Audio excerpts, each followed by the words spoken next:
L'histoire d'Ulysse, vous souhaitez la comprendre et plus globalement, vous aimeriez connaître les mystères des descentes aux enfers dont on parle dans la mythologie grecque. Bienvenue dans cette série de 5 vidéos qui nous mèneront petit à petit dans une descente aux enfers pas comme les autres. Et ce sera le premier point pour comprendre l'histoire d'Ulysse. Première vidéo sur notre collier des enfers. Qu'est-ce qu'un collier des enfers? C'est une série de 5 vidéos qui va nous mener petit à petit dans 5 récits de descente aux enfers tirés de la mythologie grecque. Bonjour, je suis le capitaine Jonas et avec moi, vous allez explorer aujourd'hui l'histoire d'Hercule. L'histoire d'Hercule est bien connue, Hercule et ses 12 travaux. Ce qu'on oublie souvent, c'est de dire d'où venait Hercule. Hercule est un demi-dieu. Sa mère est Alcmène, une humaine, et son père Zeus. Ce qui veut dire que Zeus a été infidèle à sa femme, la déesse Héra. Ce qui va beaucoup déplaire à Héra, car dans la mythologie grecque, les dieux sont très jaloux. En conséquence, Héra va maudire cet Hercule. Et comment va-t-elle s'y prendre? Eh bien, elle va forcer Hercule à commettre quelque chose qu'il ne souhaite pas commettre, à savoir qu'après plusieurs années de mariage très heureux avec sa femme, eh bien, il va être pris sous l'inspiration d'Héra d'une folie furieuse et il va massacrer sa femme et ses enfants. Voilà comment commence l'histoire d'Hercule. Hercule est donc maintenant épouvanté par ses propres actes. Il regarde son destin et se dit « Comment est-ce possible? J'ai moi-même détruit l'amour de ma vie, ma femme et mes enfants. Comment vivre après ça ?» Il souhaite mourir. Il va voir son cousin Thésée qui lui dit « Non, ne meurs pas, ne te tue pas, mais suis les conseils des dieux. » Il va consulter les dieux et les dieux vont lui demander de se mettre au service d'un autre de ses cousins qui, lui, est bien embarrassé et souhaite se débarrasser d'Hercule. Alors il va lui confier 12 missions impossibles. Chacune de ces missions, c'est la mort assurée.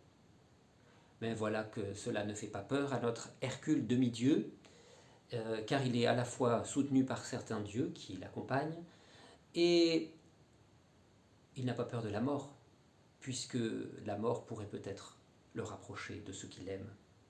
Il va se mettre donc à affronter chaque épreuve, et il va, on le sait, tuer des monstres que personne ne pouvait simplement approcher.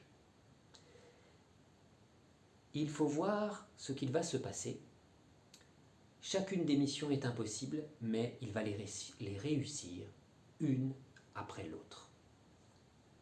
Jusqu'à la 12e mission, qui nous mène évidemment aux enfers, car tel est le sujet de notre série de vidéos, la descente aux enfers. Et nous comprendrons pourquoi un peu plus tard. Son cousin va donc maintenant lui confier l'ultime mission. Bien, tu as tué un certain nombre de monstres extraordinaires et tu as survécu. Bien, descends maintenant aux enfers, dans le lieu des morts, et récupère un autre monstre que personne ne peut approcher sans mourir, Cerbère, le monstre à 3 têtes, qui garde les enfers. Ni une ni deux, voici notre Hercule parti pour les enfers, lieu d'où personne ne peut revenir vivant. Il est néanmoins accompagné de 2 dieux qui vont l'aider dans son combat. Il descend et va demander, tout simplement poliment, à Hadès et Perséphone, les maîtres des enfers, de pouvoir remonter des enfers accompagné du gardien des enfers, notre cher chien à 3 têtes, Cerbère. Après une petite réflexion, les dieux des enfers lui accordent ce qu'il demande, sous condition qu'il arrive à le combattre à main nue. Eh bien, Hercule va donc combattre à main nue ce Cerbère, et il s'en sortira avec quelques blessures, mais réussira à dompter le chien à trois têtes. Il le sort à la lumière du jour et l'amène à son cousin, qui, lui, à la seule vue du monstre des enfers, tremble et supplie Hercule de le ramener aux enfers.